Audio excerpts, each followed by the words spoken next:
Dengan rencana Suzuki MotoGP keluar dari ajang Grand Prix musim 2023 dan seterusnya, ini membuat pembalap-pembalapnya kebingungan sebenarnya. Ya, karena walaupun mereka kontraknya habis di musim 2022 ini, tapi rencananya di musim 2023 mereka inginnya tetap membalap dengan Suzuki, yaitu Alex Rins maupun Joan Mir. Mereka belum kepikiran ke pabrikan manapun. Tiba-tiba pusat Suzuki di Hamamatsu mengumumkan untuk mereka harus out dari ajang Grand Prix. Seperti itulah intinya ya, Bre.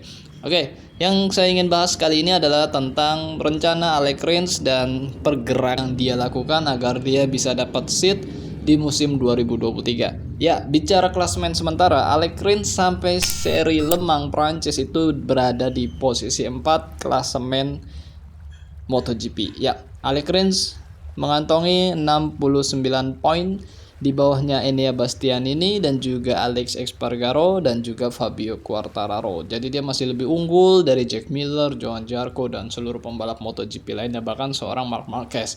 Ya, sedangkan Joan Mir berada di posisi 9 ya. Kita coba konten kali ini fokus ke Alex Rins saja ya. Ya, coba kita bahas dari sisi Alex Rins yang juga sudah di-share oleh MotoGP.com yang disadur dari motorsport.com.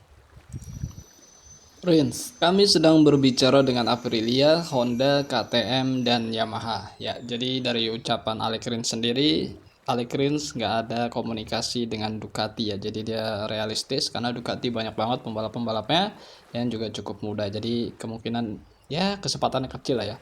Motorsport.com melaporkan bintang Suzuki saat ini sedang dalam pembicaraan kontrak dengan 4 pabrikan untuk seat 2023. Menurut Motorsport.com, setelah Grand Prix de France hari Minggu, Alex Rins tim Suzuki X-Star mengkonfirmasi bahwa manajernya telah melakukan pembicaraan dengan 4 pabrikan mengenai kemungkinan kursi MotoGP pada tahun 2023. Mereka adalah Aprilia, Honda, KTM, dan Yamaha.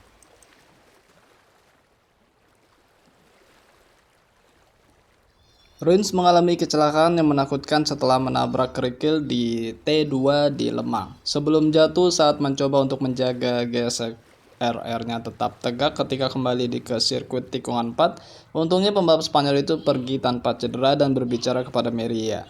Setelah balapan, Rins memberitahu kami bahwa pembicaraan sedang berlangsung tentang di mana dia akan berakhir musim depan. Sebelumnya di akhir pekan berbicara kepada MotoGP.com, manajer tim Repsol Honda, Alberto Puig, mengkonfirmasi bahwa Honda dihubungi oleh Rins dan Joan Mir. Setelah pengumuman mengejutkan bahwa Suzuki akan meninggalkan MotoGP pada akhir musim ini. Manajer balap Aprilia, Paulo Bonora, juga berbicara dengan MotoGP.com di Le Mans dan mengkonfirmasi bahwa pembicaraan sedang berlangsung dengan beberapa tim untuk mengeksplorasi kemungkinan apa yang mungkin ada untuk tim independen yang menjalankan RSGP. Dengan Suzuki bersiap untuk menjauh dari olahraga ini membuka 2 tempat di grid. Oke Bre, jadi jelas ya sudah dikonfirmasi oleh manajer timnya Repsol Honda dan juga Aprilia bahwa Alex Rins memang benar sudah berbicara dengan mereka untuk masalah seat di musim 2023. Tapi yang jelas sih Aprilia ya mungkin masih bisa menego-nego karena apa? Karena Alex Espargaro sendiri pun sekalipun dia membawa Aprilia juara dan juga podium berkali-kali, ya kita tahu kan Alex Espargaro ini musim 2022 sangat berbeda banget dengan Alex Espargaro sebelum-sebelumnya kan. Dan pasti ini jadi rumor yang cukup panas karena Alex Espargaro belum dikonfirmasi kontraknya oleh Aprilia sendiri. Karena Alex Espargaro kan saya baca juga kalau dia pengen agak sedikit naik masalah nilai kontrak gitu kan, tapi nggak gede-gede amat lah, agak sedikit naik aja. Tapi Aprilia sendiri belum menyetujui lah, belum ya oke-oke juga, karena mungkin Aprilia nunggu Alex Espargaro membuktikan bahwa dia pantas naik gaji, istilahnya itu dengan kasih mungkin juara dunia. Wow, tinggi banget ya, tapi paling nggak mungkin bisa berakhir di runner up ataupun di 3 besar lah klasemen akhir. Mungkin seperti itulah kalau yang saya pikirkan. Jadi dengan masuknya pembicaraan dengan Rins ya mereka oke-oke aja. Kalau memang Rins harganya juga nggak tinggi-tinggi amat misalnya gitu kan, di bawah 1 juta euro dan segala macam, otomatis kan ada kesempatan untuk bisa mendapatkan rider yang cukup bagus juga. Alex Rins kita katakan bagus karena walaupun dia belum juara dunia, tapi dia sangat konsisten semenjak dia naik ke MotoGP. Dia bagus banget penampilannya, sering podium juara dan segala macam ya. Itu yang mungkin jadi ya kesempatan juga buat Aprilia mendapatkan pembalap bagus dengan harga murah pastinya. Sedangkan Joan Mir nggak kita bahas di konten kali ini karena ya ada rumor juga cukup kuat bahwa Joan Mir akan masuk ke Repsol Honda mendampingi Marc Marquez yang punya kontrak sampai 2024. Jadi Pol Espargaro yang kemungkinan akan digeser oleh manajemen Repsol Honda lah, seperti itulah intinya. Jadi ya kemungkinan ya walaupun pabrikannya kabur lah, istilahnya gitu kan, kabur lah karena mereka punya kontrak, baru tanda tangan kontrak bahkan bisa katakan itu dengan Dorna, dan mereka memilih untuk meninggalkan kontrak tersebut dengan alasan ya finansial lah ya, mereka mengalami dampak dari pandemi kemarin, jadi cukup berat bagi mereka untuk bisa melanjutkan MotoGP yang biayanya nggak sedikit, sangat besar untuk pabrikan manapun lah, itu sangat besar.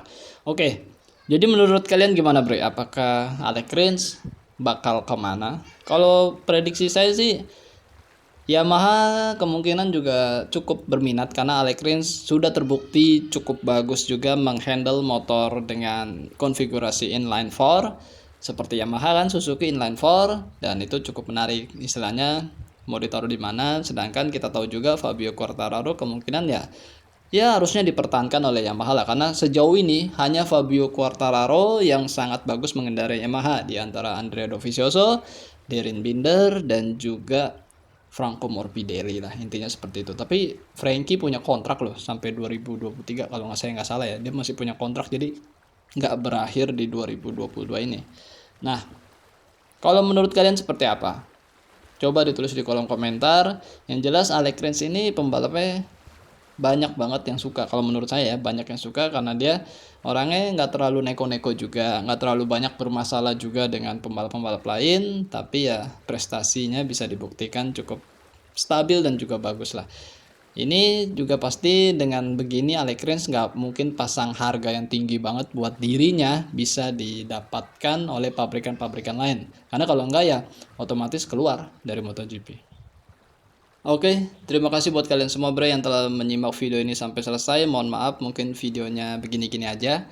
Yang terpenting adalah sehat-sehat buat kalian semua. Jangan lupa makan dan jangan lupa berdoa. Tetap semangat. Akhir kata, wassalamualaikum warahmatullahi wabarakatuh. Bye-bye.